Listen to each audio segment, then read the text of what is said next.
That means is I try to do everything possible to help this community launch well and become a community that's going to be around for a long time to accomplish all that God wants to do through us. It's been since 2017, actually, when Don Earl, who you guys saw here giving announcements, and myself started talking and actually committing to establishing this church that you're sitting in. So it's so fun to be here over 2 years later and just to have such an incredible, loving, welcoming, fun community to be a part of. I don't get to do this very often, okay? Normally, I'm doing all sorts of other things like trying to organize trailers and getting this place set up and tech, and I feel a little bit out of place because normally I'm back there looking up here, especially looking at Don Earl and critiquing him and saying, "Oh my gosh, why is he talking about Elsa?" That was awesome, though. I did appreciate her. She is a philosopher. And as Don Earl mentioned, we're in this series right now called 3C Friendships. Okay? And I am so excited. When I wasn't even behind the tech table last week. I was right where y'all are sitting.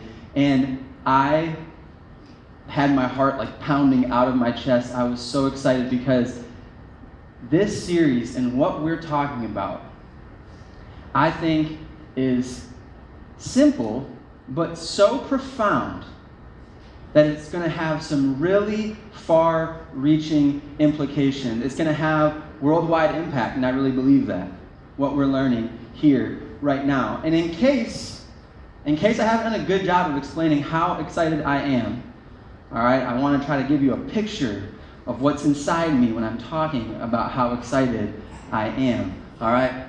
Can we show that picture? Yeah, that's my daughter, Marguerite, okay? That's her on Christmas morning. I don't know which one she opened. I think it was like something for her American Girl doll. That's how I feel when we're talking about 3C friendships. So just in case you want to know what's going on in me right now, I'm like, oh my gosh, can't wait to talk about this. Can't wait to see the kind of friendships that are going to form out of this. Some of you may be wondering why I'm so excited. Some of you may be wondering, what is a 3C friendship? I'm here for the first time. I have no idea what this dude's talking about. Let's see if we can get this down. We've been talking about this just a little bit, all right? 3C friendships, okay? Anybody know the first C of 3C friendships? You can shout it out. Committed. Got it? Perfect. You guys will see if you're right on the screen behind me, all right? Next C, you can shout them out too. Cross-cultural, all right? And the third one? Christ-centered. I love that. Thank you so much for doing that.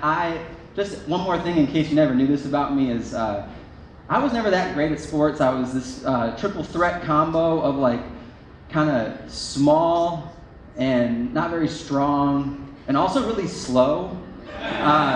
Normally like the small kids like, oh, at least he's fast. I was the slowest person on all the teams, but I don't want to speak too positive about myself, but I was smart, so smart that my greatest athletic achievement is a 4th place finish in Junior Varsity Quiz Bowl as the captain of that team. Okay, so thank you.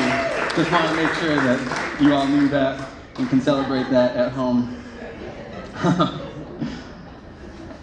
Before we dive into talking about 3C friendships today, I would like to take a moment and pray. So if you bow your heads with me, Jesus, thank you for bringing us here. Thank you for bringing all these brave souls here, for giving them the strength to scrape their windshields and their doors and open, and also to make it here safely.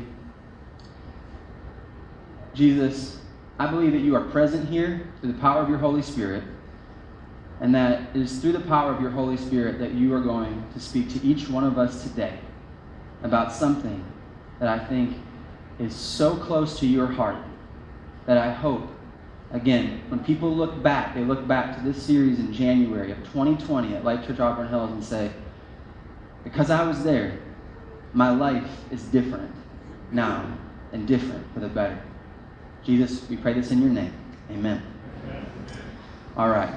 So, we know a little bit about what 3C friendships are, but we've got to go back just a little bit.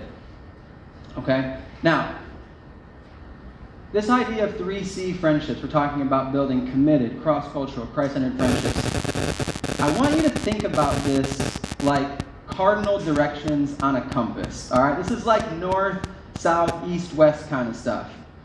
All right? What we're talking about are principles that tell us, are we going in the general direction of where we hope to head? Okay? What we're not trying to do is give you a GPS. Okay? We're not trying to give you turn-by-turn navigation of exactly how to start one of these friendships, have one of these friendships. You don't have to look around, oh my gosh, am I doing it right? Am I doing it right? We're trying to give you some principles, again, just to have in your mind to say, you know what? I think I'm moving in the right direction. I think this is where I'm supposed to go. I think this is the next question I'm supposed to ask, the next step I want to take. Essentially, what we were hoping to do here is provide the basics of beginning 3C friendships, not the definitive guide. Because in all honesty, there is no definitive guide. Each relationship is different, each relationship is unique, and as a result, each relationship is beautiful. So, I want to do a little bit of review as well, because in case you weren't here last week, you missed some really important ideas that I think will help you as we dive into talking about what a committed friendship looks like, okay? And that's my job today, is talk about that C of committed. But before we do that, these are some of the things from last week. And these are why 3C friendships are so important. So, when these three elements, when being committed and cross-cultural and Christ-centered is present in a friendship, the resulting relationship becomes a building block that God can use to establish his kingdom on earth. All right? We really believe that here. I really believe that here. You know who else believes it? God believes it. That was what we were talking about so much last week, is this is not our idea. We didn't come up with this. This is God's idea. So, if you look at the bottom, you can take pictures, you can take little notes if you want. This is the scripture that from the Bible that really undergirds this whole idea of that these relationships can become building blocks that God can use to establish his kingdom on earth. It's John 15:12 through 17, if you want to read that later. Next is that 3C friendships are a current preview of God's plan for his future kingdom. That's from Revelation 7:9 through 10, and Donald did a beautiful job of describing that last week. He talked about it kind of like the picture on the puzzle box, right? We've got all these different pieces that we're trying to sift through and put together and see how they work. But Revelation 7, 9, and 10 is kind of that picture on the box that helps us know, you know what? It's starting to look like that. All right? Finally, 3C friendships are essential to the gospel because they connect people together in order to reflect God's original design for humanity. And that's from Ephesians 2, 14 through 20. Okay? And maybe most importantly, this is something that is so foundational to our understanding here. 3C friendships are not just a passion for diversity, okay? But they represent a passion for the gospel. We believe that 3C friendships are essential to the actual gospel message. And in case you're out there and you're like I was so many years ago now, it feels crazy that 12 years ago, if I was sitting here, I would have been like, what's the gospel? I don't know what that is, because 12 years ago, I was an outspoken and angry atheist who wanted to make sure that everybody knew that God was a myth, that he couldn't really help you, that he wasn't real, he was a crutch, because you're weak. That's what I used to believe, and that's what I used to try to say to people. But in reality, the gospel is just simply this. It's Jesus, okay? Jesus Christ, who walked the earth 2,000 years ago, lived in modern-day Israel. It's his life and death and resurrection, because in him, he is God. He came as God. And what he did was he came to bring and reestablish God's original design here on earth. And then to establish a new heaven and a new earth as a result. You don't have to know a lot to know that our world is broken. Okay? If you don't believe me just saying it, you can look on any news source. You can look at the last week. Okay? Maybe you feel it after the holidays, and maybe the fights that went on and the struggles that you had with your family members. Maybe there's been lost friendships in your life. We all have pain. All of this, that was not in God's original design. That's the brokenness that entered the world as a result of human beings rejecting God's original design. And the gospel, simply put, is Jesus saying, you know what? We're going to reverse that. We're going to stop and we're going to go back in the direction that I originally intended, that God originally intended. And so, how we're hoping for this community to live out this message of going back in the original way that God intended is to do one simple, profound, yet difficult thing, okay? It's to build one more 3C friendship in 2020. Okay? Some of you have already experienced the beauty of these kinds of friendships in your lives. Some of you could come up here and do a much better job about talking about the value of 3C friendships in your life more than I can. Honestly, that's the case. Some of you are in this room because of one of these friendships. You just might not know it yet. Some of you are wondering, do I have one of these friendships? I'm not even sure. This year, whether it's the first friendship that you have of this kind, the 25th friendship that you have of this kind, we're looking for you to have one more of these kinds of friendships in your life. So, let's go back. That slide where it says, what are 3C friendships, right? Committed, cross-cultural, Christ-centered. Today, our focus is on this word, committed. Okay? Committed. And why I brought up Jesus is because Jesus is the one who shows us how to have these kinds of relationships. He's the one that we want to pattern ourselves after. He's the one who did this over and over and over and built these kind of relationships into this global network of people that we call the church that has lasted for over 2,000 years and now comprises more than 2 billion living people. It's amazing. I thought I almost heard a clap, but I think it was the AC. All right. It's amazing. It's amazing. How did he do that? He never ventured more than 30 miles from his house. How did he do it? He started 3C friendships. And this is how he did it, okay? Again, we're looking at these passages in John 15, 12 through 17. We're going to zero in on what it means to be committed. This is how Jesus describes the essence of commitment.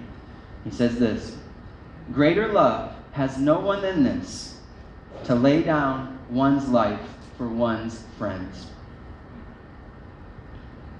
Listen to it again. Greater love has no one than this, to lay down one's life for one's friends. Perfect. It's amazing how he does that. It's the essence of commitment, for me to lay down my life for a friend. Now, here's the thing. In America, at least how I grew up, coming from my own cultural background, the idea of laying down one's life for a friend looked like stepping in front of a bus, okay? Or it may be more reflected in the phrase, I'd take a bullet for that person. I'd die for that person. Or maybe it looked like someone you knew who was sick and they needed like an organ transplant, and you were like, okay, I'll give a kidney for that person. All right? That's the ideas that I grew up with that looked like laying down one's life. And actually, those are plenty legitimate. But it's interesting. Those are all very like extreme examples. They're all very immediate. They're almost like heroic. And this verb, to lay down one's life, yeah, it's in there. That definition is in there. But there's also this aspect in that definition of this verb, to lay down. The Greek phrase is tithemi. And it's basically to like lay out a food tray. All right? So Don Earl was talking, right? We're having this big Super Bowl party here. We had a big Super Bowl party last year. It was so big that we weren't ready for how big it was. We ran out of chairs. There's some people in this church who will not be happy that I'm about to say what I'm about to say. We ran out of space so bad that we had an information table up in that corner, okay, with our like beautiful like mosaic rainbow tablecloth, the one you kind of pass on the way in at our welcome table. And you had like 8 people eating on it, eating fried chicken on that table. And there were grease stains in it. And thankfully, there are some incredible people here at Life Church Auburn Hills who saw that, like, can I take this home and try to get these stains out? They did an amazing job. All right, that's how packed out this place was. You know why? Because we laid out a table. We didn't just lay out a food tray. We laid out trays, plural with a Z, whatever. All right? Like, we had trays after tray after tray after tray of food, and it was all gone by the end. All right? I mean, it was fantastic. This idea is such a beautiful picture of what it means to lay down one's life. It means to basically lay out everything we have and say, you can sample, you can take whatever it is. Yes, is laying down one's life sometimes a very heroic, immediate action? Yes. But often laying down one's life looks like this. Carrying this food tray with this food and saying, here, take it. Take something off of it. Take what you choose. And doing it over and over and over and over and over and over again. Personally, I want to be at the person's house who has the best food and the most food for the Super Bowl. All right? That's why we try to make that happen here, because as we do it for the church, I can't be at someone's house, so I don't get to choose anymore. I'm like, I got to be the one. All right? We try to plan that. If you're interested in helping plan, you can come talk to me after the service. But there's a truth here that's so valuable. And it's this. As a committed friend, my concern is to earn your trust. Okay? As a committed friend, my concern is to earn your trust. That's why I try to throw great Super Bowl parties, because I want to earn your trust. The person who throws the best Super Bowl party is often the person who has earned your trust. Sometimes you get invited to one, you're like, no. I think we're busy that night. The kids are sick. Actually, we're going over to Johnny's place because Johnny's got the best food and we wouldn't miss it. Okay? The people who do that kind of laying of their life down, especially to such a high degree, those are the people that you wind up trusting. Now,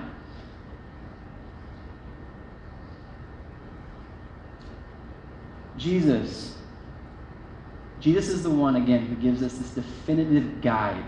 Okay? He says the ultimate phrase of greater love has no one than this, to lay down one's life for one's friends. But here's what I want to do together today. I want to go on a little journey through the last week of Jesus' life to see how he lives this phrase out. Okay? And not just this phrase, but there's actually 3. There's 3 ways in particular that he shows us how to earn trust with each other. And they're this. The first is to be aware of my shortcomings. All right? Think about that. To be aware of my shortcomings. We're going to look at a passage from Jesus' life in the last week of his life where he's going to show us how he does that. The second is to be honest in my communication. And then the third is to be available when I am called.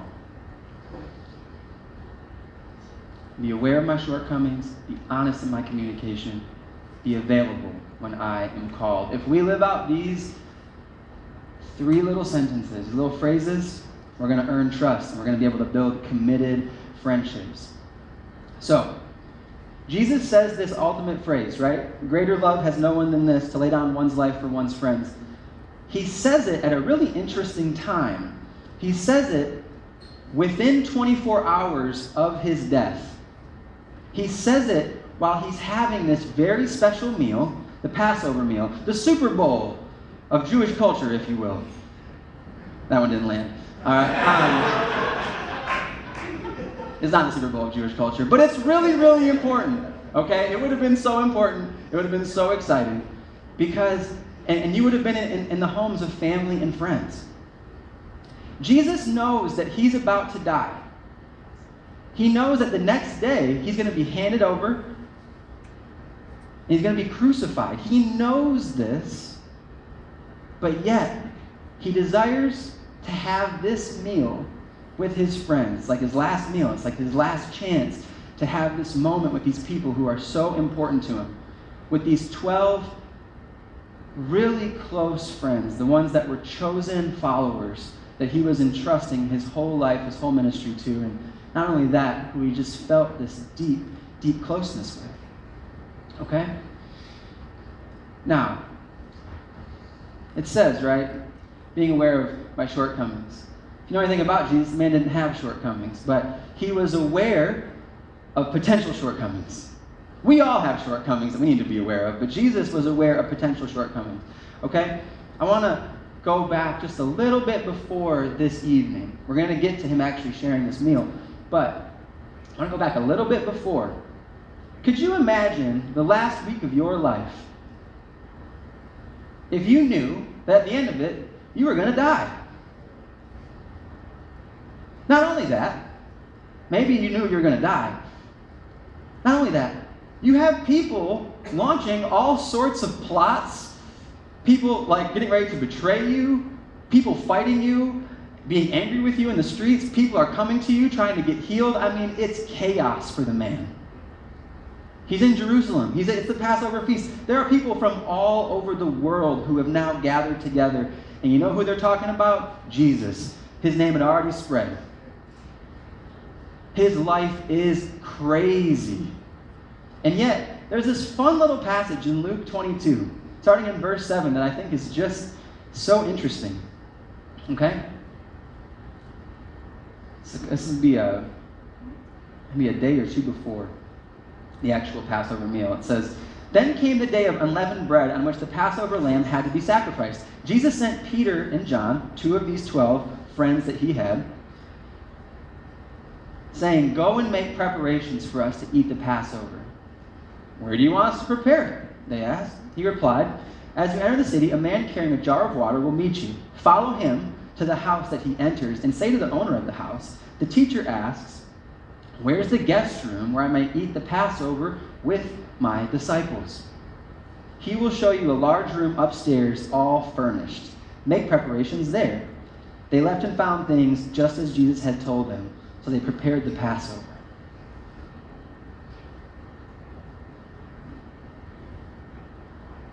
Seems pretty cool. Seems pretty, just trying to help us understand all the stuff that was going on. The man was about to die, and he knew it. There were people trying to launch plots on his life, and he makes reservations. What? He's making reservations? They found it exactly as he said. He'd already planned it. He was aware of the shortcoming. Do you know what this shortcoming would have been? To not celebrate this meal. Okay? Not celebrate this meal. I mean, again, it would be like not celebrating the Super Bowl in a way for some people. It's like you just can't think of it. It's a tradition. It's part of life. It reminds you of who you are as a Jewish person because it's a celebration of God leading all of Israel captive in slavery out of Egypt centuries before. It was the most important. Jesus had every right, in my mind, to be like, you know what, this year, guys, just not going to celebrate the Passover. Got a couple things going on. It's a little stressed out. It's hard right now. He could have responded with resentment and been like, do you know what I'm going through? Go get it together. You guys don't have no Passover. Go figure it out. Tell me where. But no, what did he do? Man made reservations. He was aware of the potential shortcoming, and he planned ahead to be able to meet it. This is one way we build trust with each other. It's how we earn trust. It's to be aware of our own shortcomings and then plan so that we don't fall into them and we don't hurt other people in the process. When I spoke last, it was back in September, and I talked about my journey with addiction.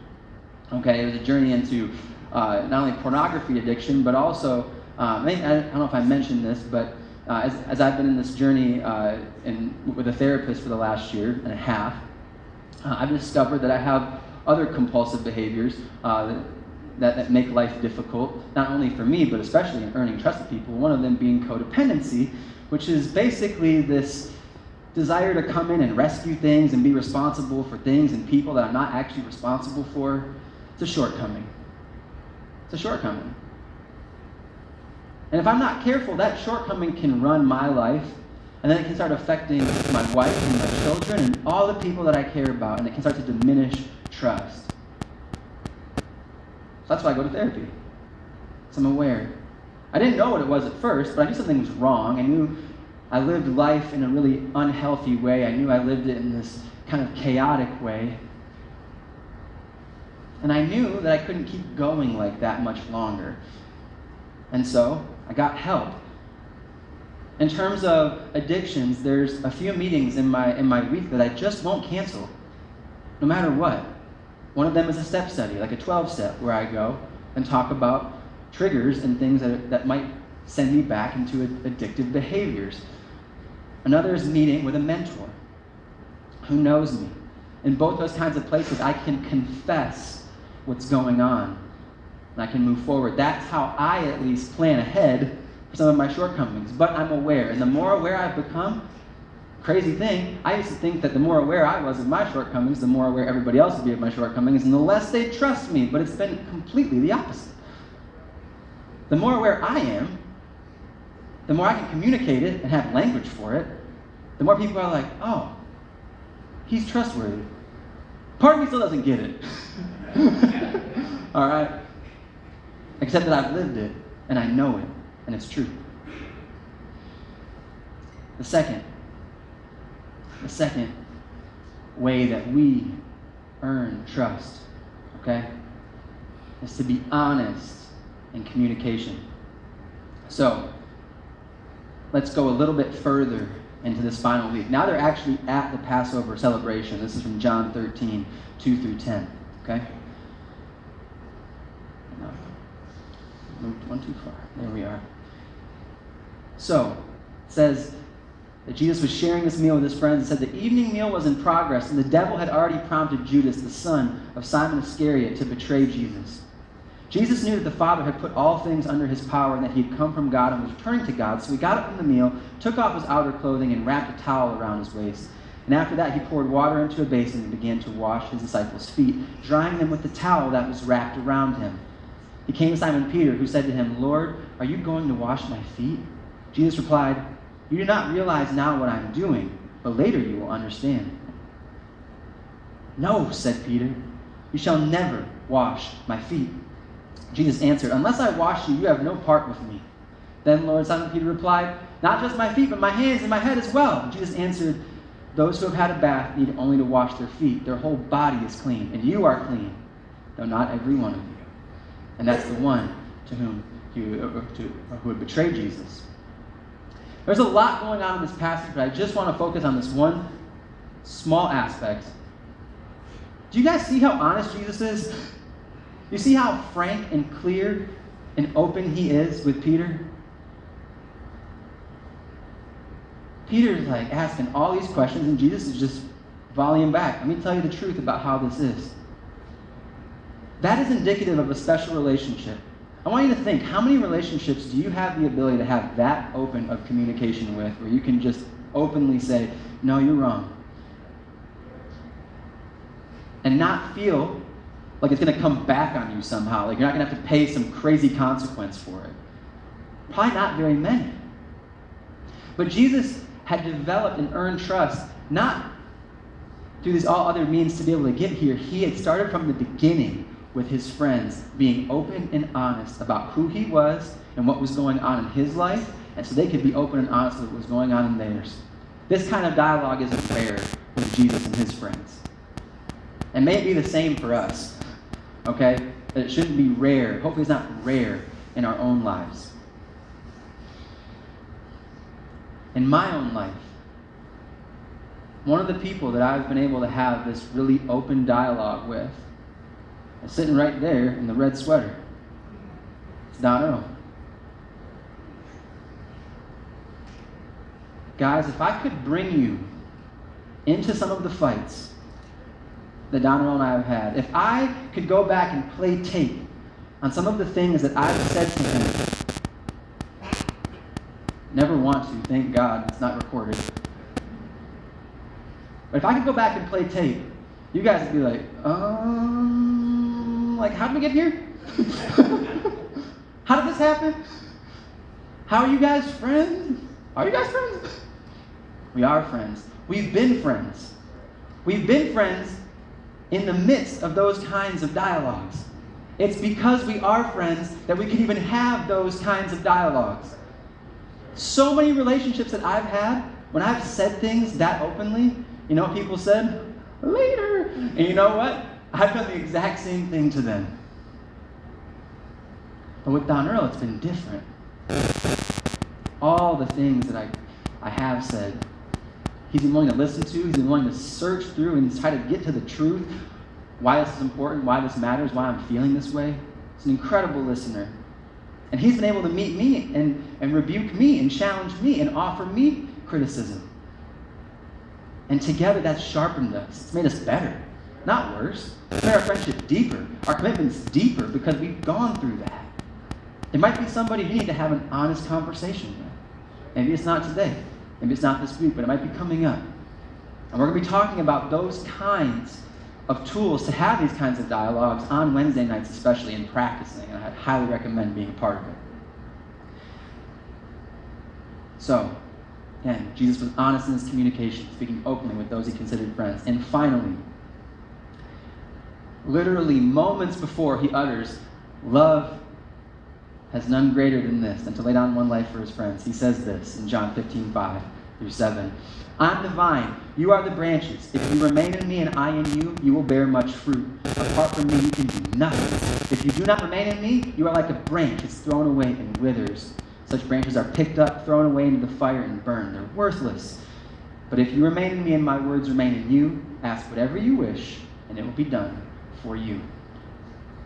Jesus reveals this third aspect, that not only was he available to be called through their entire friendship, he's still available to be called today. That is part of the gospel. That is good news. Right? It is good news. You can call on him, and he's teaching us to be the same with each other, to be available, to be called, offering to help with whatever our friends ask of us, the way that he did with whatever his friends asked from him. Now, I want to ask the band to come up. First of all, I want you guys give a round of applause to the band. Not just because they do a great job, which they do. They really do. But also because they have proven themselves over and over again to be these kinds of committed friends. It's amazing when I hear about the rehearsals, when I see them come in at like early in the morning, far before like everybody else gets here to practice and work. They do what's asked of them. And as a result, trust grows. You guys have come to trust it. You can come. It's going to be a great time. It's going to be a great moment to worship God. And it's not just the band. It's all of the people. It's all of you who have made this place so incredible. I just want to highlight a few more people. Think about Josh Lindenberg back there on the computer. He's applying for this master's degree, and he asked me to write a letter of recommendation for him, and I was happy to do it because Josh, I don't even know how many of you guys know Josh, or you guys even get to see him. He's back there almost every week. And Josh hasn't just been back there for us here at Life Church Auburn Hills. When I was writing this letter of recommendation, I was crying right now because I went back for 5 years, and every single thing that I've worked to start, Josh has had a hand in it. Whether it was work with international students, whether it was work with campus ministries at Oakland University, whether it was here, Josh has been there. He's like the first person I call when I'm like, I don't know how to get all this done at once, like Josh needs to start sifting through this. You know what? He doesn't ask for a lot from me back. He just says, okay. He's just available when I call. And there's so many people like Josh in this place.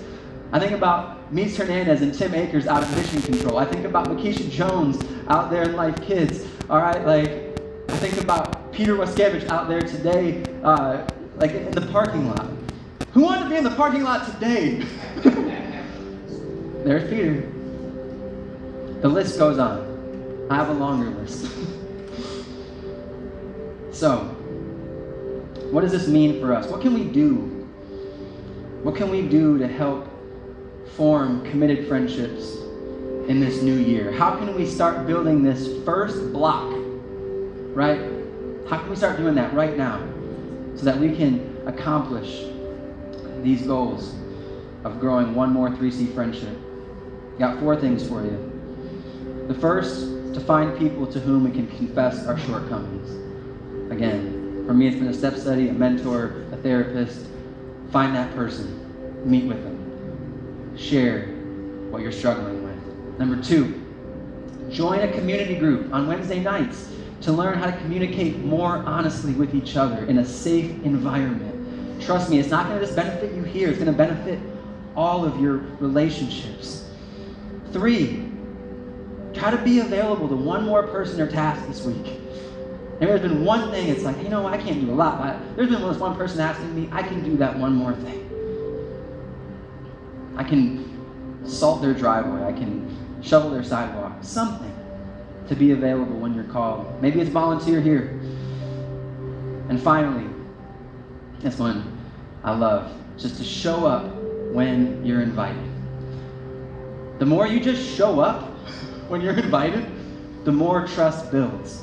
There's actual scientific stuff behind that. We're going to talk about that in subsequent weeks. But I'm grateful that you showed up today because it shows how committed you are to come across that kind of ice from all different communities, because we're not just Auburn Hills, although we're here. You got people driving in from Macomb. You got people, Josh over from Almont today to run slides. What you guys are incredible. Southfield, it's unbelievable.